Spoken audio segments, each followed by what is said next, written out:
The broadcast is now starting. All attendees are in listen-only mode.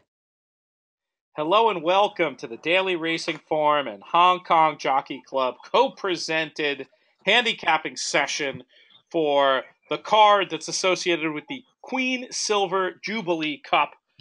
I'm Peter Thomas Fornatale, your host. Happy to be back with you, joined once again by our Hong Kong form expert, Paul Lally. Paul, how are you doing? I'm tempted to say tonight because that's the time here in Brooklyn, New York, but I guess I should say this morning, acknowledging the local time in Hong Kong. Yeah, well, it's 8:30 a.m. local time here, and having my morning coffee ready there, Peter. We were up late last night watching the maiden races. Hong Kong horse participated over there in one of the lead-up races to the Dubai World Cup, of course. And unfortunately for us, the horse stumbled coming over the barriers and lost rider Derek Long. It was called Classic Emperor, a son of Magli Dioro, who's gone very well on the owl weather tracks here. But the horse is okay and the jockey's okay, so they're just got to make a decision now whether they keep going or not. Well, you know, you can see that go either way. Sometimes that can be a sign of declining form. Other times it can be a bump on the road that can be overcome. Hopefully, in this case, it's the latter. We don't have a lot of time here tonight. We've got about 28 minutes to talk about 10 or 11 races. We're going to pause and spend more time on the Group 1s, of course. But I want to go through and at least get a thought from you, Paul, if you don't mind, on every race on the card. Why don't we start off with the first race, just to go over the timing again for folks who didn't get it the first time. This will be Eastern time in the United States, Saturday night, 11:30, which will be 13 hours ahead, 12:30 Sunday afternoon local time. And the first race looks like a Class 4, where 6 furlongs on the turf. What were your thoughts on this one, Paul? Okay, we've got 3 first starters coming up in this race, and I do like one of the first starters. It's number 4. It's called Hong Kong Folks. His trials have been very good leading into this particular race. His track work during the week has been very, very good. Now, the blinkers go on for his debut run, which is always indication to me that they're ready. The horse is focused, ready to go. He'll be ridden by Joe Moreira, a leading rider here, who has jumped on him for a first start. Now, he is the trainer's a local trainer, a guy called Michael Chang. Now, Joe Moreira and Michael Chang have teamed up together. They've had 10 goes together, and they've won 4 races. They've got a really good strike rate. So I like the number 4. It's called number 4, Hong Kong Folks. A horse called Butte Butte. Now, he's a bit of a rogue going around bends, but he was on his best behaviour last start and finally won a race after his 9th time of offering.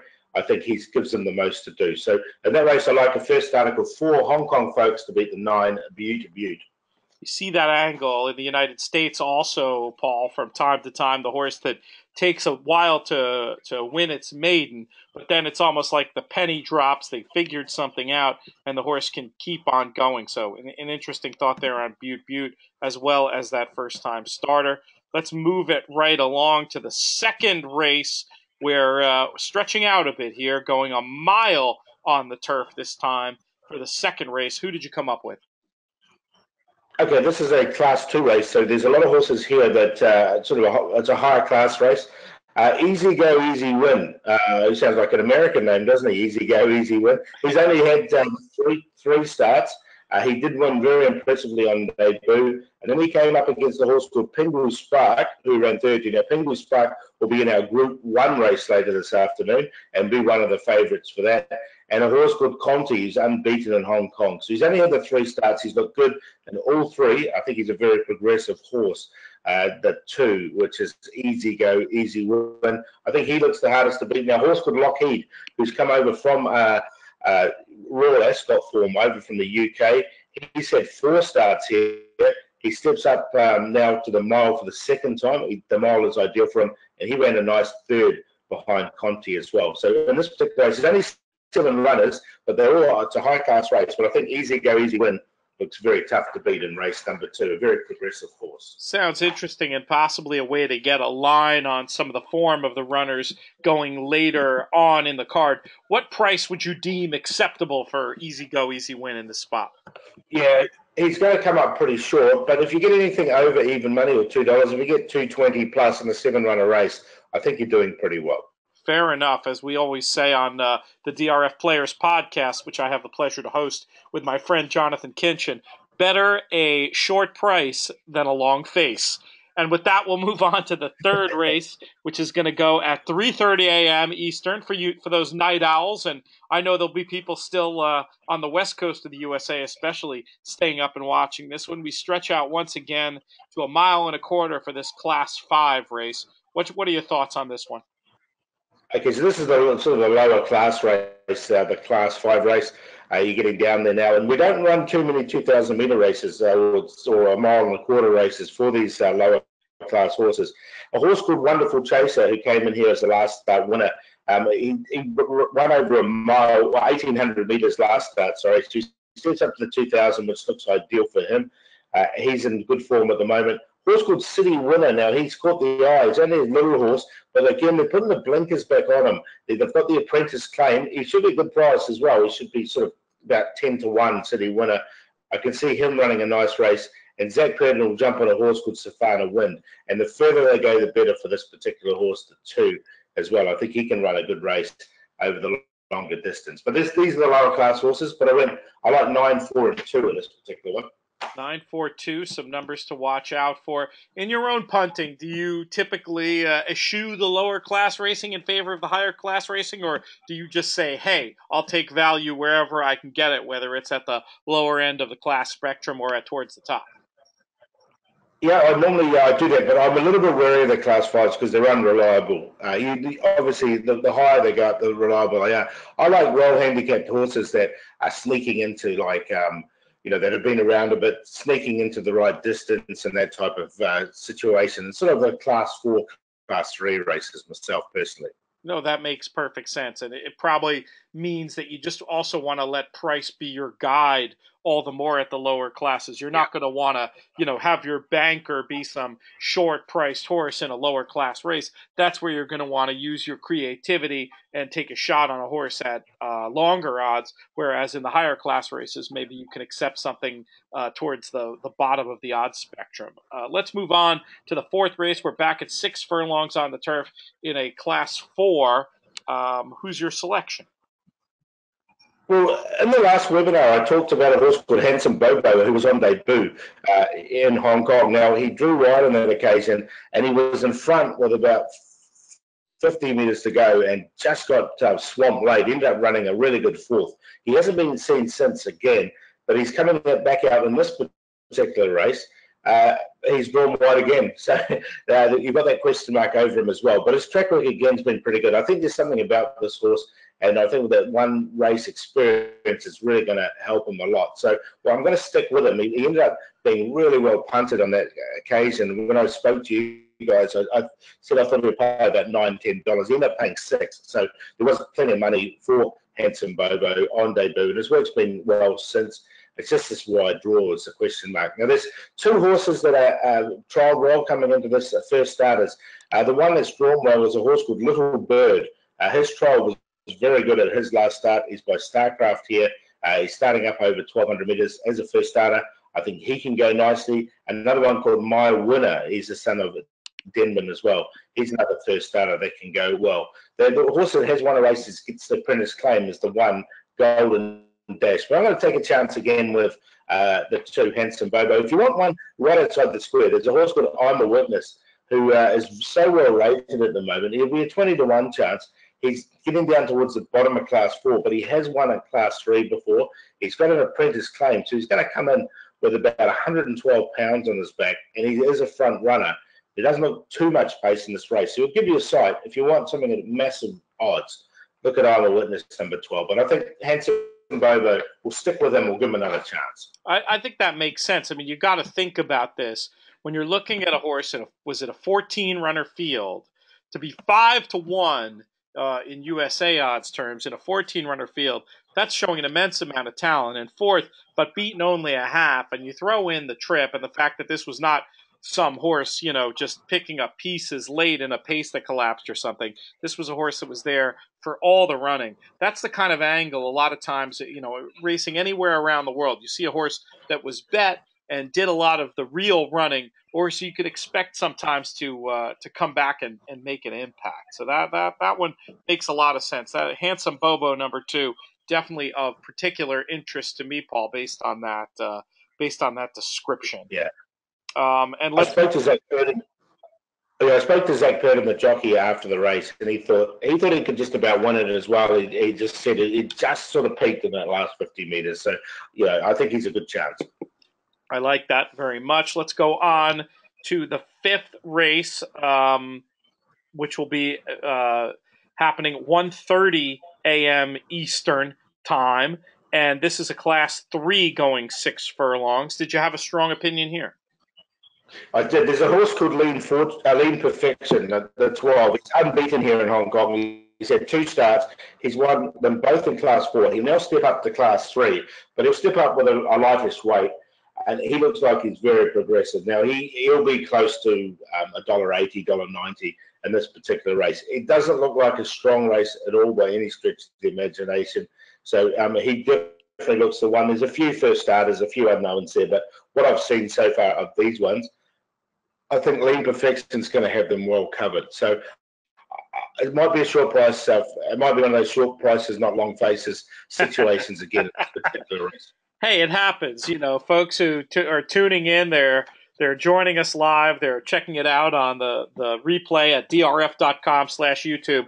They're looking for winners, and it's okay sometimes if they end up a little bit lower in the price spectrum. And that's an interesting point about when you're looking at the weight versus the rising class. How do you weigh those different factors, Paul, when you're looking at racing in Hong Kong? When you're looking at the different weights in today's race versus the class a horse has been running in? Yeah, well, basically, I look at the horse and see how progressive it is, how it was before its particular race. You know, was it a fluke? Did it win with? Did it race against the trend and still win? Question marks like that. Can it be ahead of the handicapper? Is the saying we say here. I don't know if you say the same sort of saying over there. And I always take that into an account. And I think this horse is definitely ahead of the handicapper still. Yeah, that is definitely going to be a new concept to a lot of USA punters. And it really has to do with the fact that USA racing so much built around the claiming system to try to find the levels at which horses can be competitive around the world, certainly in the UK, certainly in Hong Kong. It's all about those weights, and there's an official handicapper who assigns those weights. And a progressive horse like Paul's describing is improving so much that he's not carrying, in theory anyway, not carrying weight that fully has caught up with his ability or her ability on the racetrack. And that's what he means when he says, talks about a horse being ahead of the handicapper. And there's a lot of opportunities to find value in those situations. And I'm glad you brought that concept up. It's definitely super important in racing around the world. And it is a foreign concept to a lot of USA punters, but one you need to be familiar with if you're going to be making bets in places like the UK and Ireland and Hong Kong. Let's move on to the 6th race. Oh, do you want to piggyback onto that, Paul? No, just what you say is exactly right. We're a ratings-based system, we're not the claiming base. So what you're saying is exactly right. Excellent. The 6th race is a Class 4. We're going 7 furlongs on the turf in this handicap race. What did you come up with? Okay, it's a real open race, this race, I thought. Now, there's a horse called E-Master. Now, he won on debut, and he won quite impressively on debut. He's had 3 starts since, and he's drawn wide on those last 2 occasions. His last run in particular, when he did run a nice 5th, he was 3 or 4 wide the whole way, had clear excuses. Now, in an even race, I think he'll be a $10 chance, this one. He hasn't got one of the fashionable jockeys on. Sam Cliverton is a good jockey, but he's not one of the top ones. He's drawn barrier 6 on this occasion, and this will be his 5th start. So I'll take a chance with him, the 5. Now, all the money will go on number 6, which is a horse called Car Ying Brilliance. He's only had the 1 start. He ran 2nd on that occasion and did run 2nd behind Butte Butte. So you can get an idea on how he'll go when Butte Butte runs earlier on. He's drawn 10. He'll get back, he'll run on. I think he'll do that similar again. But I think E-Master with those 4 starts and at a better price looks a better bet, the 5. So I like the 5 to beat the 6. Sonic Fighter won impressively last time. He's in there for 3rd. But I do like the 5, I think he can do us a bit of a favour at a big price. I like it. I like it. We'll definitely keep an eye on those in this spot. One other thing I wanted to point out for USA bettors looking at Hong Kong for one of the first times, the program numbers do not correlate in the Hong Kong racing with the post positions. And you can see here, I'm hovering my cursor over where number 4, Sonic Fighter, breaking from post position 1. And you can follow that all the way through. So sometimes we'll be talking about a horse who's well drawn or poorly drawn, and it might have nothing to do with the program number, something, a little bit of nuance that you have to pay attention to when you're studying form in other places in the world, especially Hong Kong.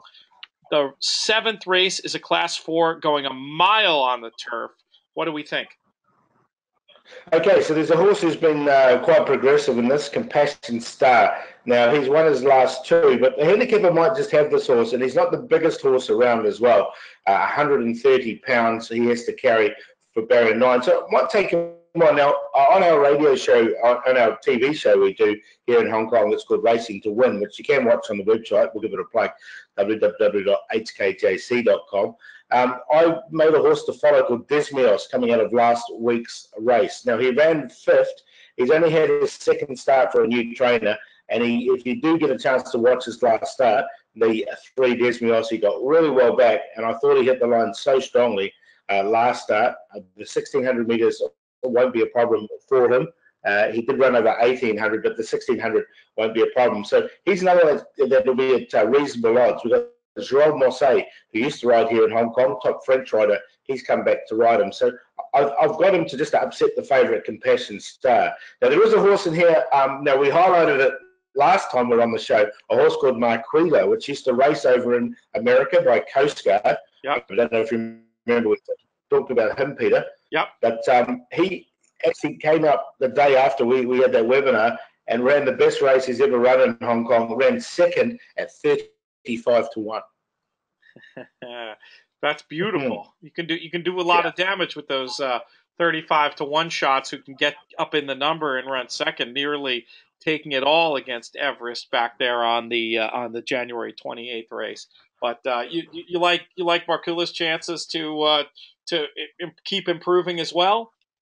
Yeah, I'd love to see him on the dirt, this horse, obviously because he's bred for the dirt, but they're racing him on the turf again, and there's no reason why he can't run well. He's a nice, big, strong horse who raced under the same name. He did race over there at Golden Gate Fields when he was called Marquila, a son of Coast Guard. This one, he was trained by Jeff Bond. Yeah, Jeff Bond, yeah, absolutely. Yeah, so he trained Marquila over there and did win a 2-year-old maiden on the Tipper course, on Tipper at Golden Gate, and did run 2nd in a listed race, the California Derby, behind a horse called Frank Conversation. I don't know if he's a big horse in Hong Kong, but in America, but he did run 2nd in that listed race before he got to Hong Kong. Yeah, Frank Conversation ended up producing some okay form over here, and always interesting to see the cross-pollination of form across the world. Let's go on to our first Group 1 of the program. This is the Hong Kong Gold Cup, and a race where I imagine there's a few runners worthy of further exploration. Now, there's only a 9-runner race, but it's very intriguing because we've got Pakistan Star coming back. Now, Pakistan Star was an internet sensation here in Hong Kong, winning his first couple of starts, coming from way back off the pace. But then what he did, he became a naughty boy, Pakistan Star. He just stopped racing. In the middle of a race, he just refused to race.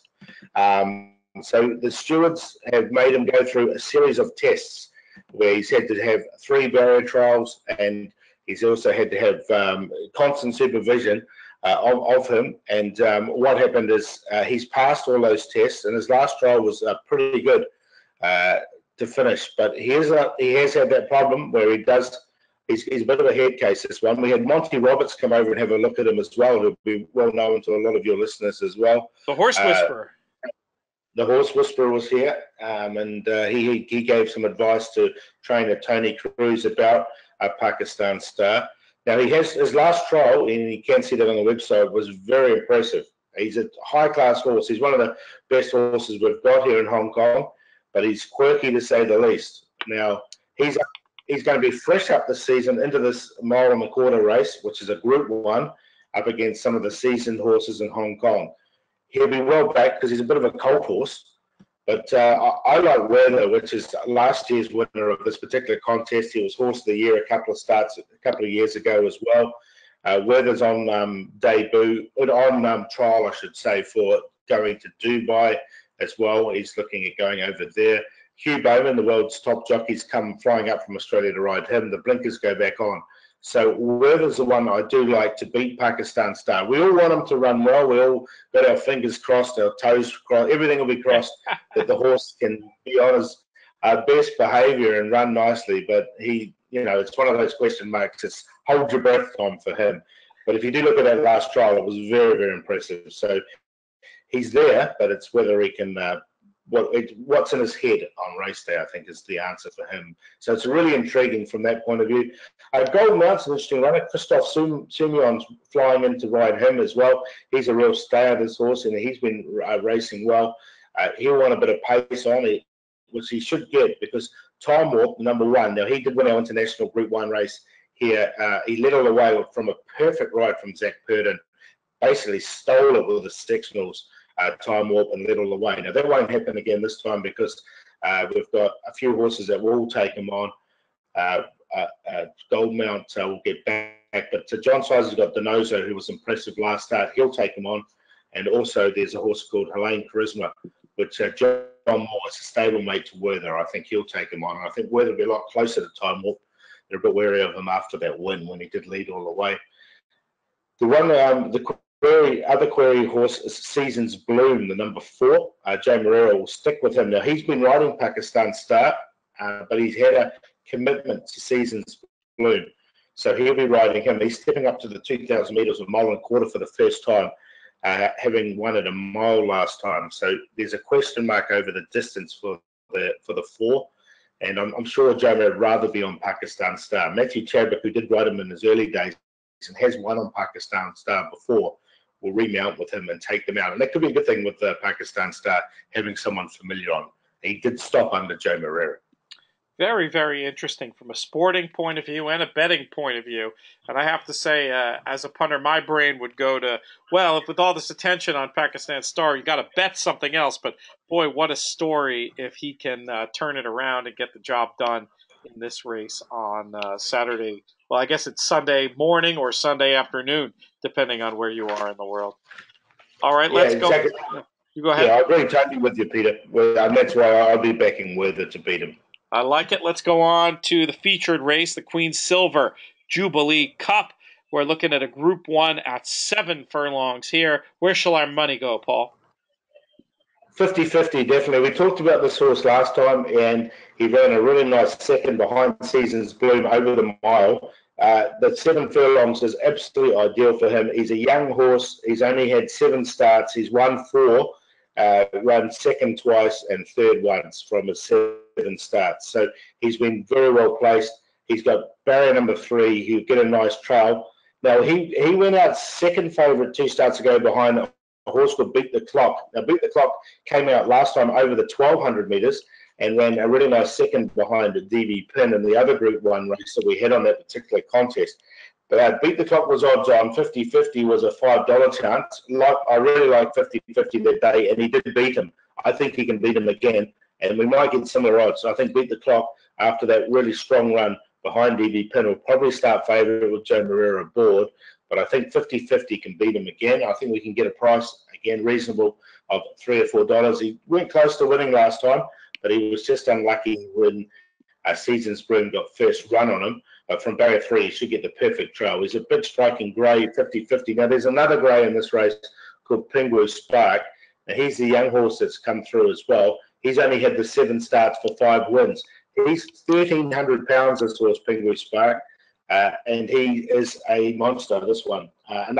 There's shades of grey in this race, 2 of them. So I like the 2 greys, 50-50 to beat Pingu Spark. Now, he's drawn 10, so that's the query I had over him. Beat the Clock will start favourite, so we'll put him in there for 3rd as well. Helene Peregrine was as a Group 1 winner. He's very hot and cold, this horse, Helene Peregrine. It shows how we are here in Hong Kong. He came from San Sebastian in Spain originally, so we are definitely a melting pot of horses here. Helene Peregrine will have the hood go off. He's been running some pretty good races recently and did run third behind 50-50 under handicap conditions, where 50-50 did have the pull on the weights, the set weights this particular race. But when they did meet under set weights last time, 50-50 did beat him fair and square. So I think 50-50 is a really nice horse, this one. He's really coming through the grades, and I really strongly like this horse. I think he's the star of the future, the 6. A little 50-50, a little Pingu Spark, with a reminder that you'll get a little bit of a line on that Pingu Spark form from Easy Go, Easy Win a little bit earlier in the card. Yeah. Throughout the show tonight, Paul has been referring to some amazing information that can be accessed on the Hong Kong Jockey Club website. Amazing repository of workout information, the weights of the horses, so much more. Where can folks find the Hong Kong Jockey Club? What's the URL, Paul? Yeah, www.hkjc.com. That's the way, and it's a very easy website to navigate. Drop-down menus everywhere. You go into the race card form. You can click on every horse. You can watch all the track work on there as well. So all the track work from every horse every day. It's so much information there. There's vet reports from day one from all the horses as well. You've got all the trials. You can see all the replays. It's our theory here in Hong Kong is the thing with successful handicapping is knowledge. The more knowledge we give the handicappers, the more they'll bet. And that's exactly what we like to do. So we give you everything. Everything's there. It's an overkill of information, track work videos, everything I said, all the way through. So you can make your own mind up and have a look and see what's going on. There's programs there. We run this program called Racing to Win, so you can get to watch that as well. Yeah, and you can keep up on Paul's work throughout the season on Racing to Win. And I would say for someone who's new to it, start off with these basic PDFs we're looking at with just sort of what you might call USA style form. Use this to get your mind around it in a visual form that you're kind of used to, and then dive deeper and go to hkjc.com and look at all the information that's available there. All right, Paul, we've got about 2.5 minutes left and 2 races to talk about. Let's move on to race 10, a class 3, about 7 furlongs. Did you have an idea for us here? Yeah, Super Missile. He's a horse, again, that's staying ahead of the handicapper. He's only had the 3 starts. He should have won all 3, to be honest. He's been he's only won the 1. He ran second, beaten a nose, and then he came out and won, and then he's... and then after, he didn't get beaten a nose, but it was over 1,000, and this is over 1,400 meters, which will suit him 7 furlongs, a lot better. So, and then he won most impressively after getting out late, and then he was just swamped late. So I think the 14 Super Missile is definitely ahead of the handicapper. Keep an eye on Giant Turtle. He's coming all the way back from 2,200 to 1,400 meters. He's on a hat trick, so it's going to be a little bit short for him. The other one that's a horse again who's only had 2 starts is Encouraging. So I'd go the bottom one, the 14, at a very light weight to beat the 1, Encouraging. All right, there you go. And then let's move on to our final race that'll be happening early morning in Eastern Standard Time, 4:50 a.m. and late afternoon Sunday Hong Kong time. It's a Class 3, about 1 mile on the turf. Let's close out with a winner, Paul. What do you say? Lady First. I like this, the 10. Only had the 4 starts here in Hong Kong. Zach Curtin will take the mount. Finished a really nice second last time. That was the best run we've seen in Hong Kong for this 10 Lady First. And ran second behind a really nice horse called Unicron Jewelry, who will be racing in this particular race. But I think with Unicron Jewelry drawn barrier 12, there's a better price about Lady First. I think he can. It's called a he, even though it's called Ladies First. I think he can overturn it on Unicron Jewelry. He is going for a hat trick, but drawn barrier 12 and is up 7 pounds in the rating. So I think the 10 can beat the 7 in this particular contest. If you want one for a bit of value, Starship, he's getting down to a winnable rating as well and comes in with 116 pounds. So I do like the 10. I think the 10 can win. All right, that always throws me off, too, when the male horses have lady or a female name in their name. I think I'm sure the viewers will give us a break on that, Paul. Thank you so much for all your great thoughts on this card. It's going to be happening in the wee small hours on Saturday night Eastern time. But I know some folks will be staying up to watch on the East Coast, certainly on the West Coast, and also around the world. If you tuned in late, you can catch a replay of this broadcast at drf.com/YouTube. You can also catch Paul on the Racing to Win show, which you can find on the Hong Kong Jockey Club website, hkjc.com. I want to thank our sponsors, the Hong Kong Jockey Club. I want to thank Paul Lally for getting up early and participating with us for this handicapping session. And I want to thank all of you for tuning in. We'll be back again soon. I'm Peter Thomas Fornatale, and you've been watching a handicapping session produced by DRF.com.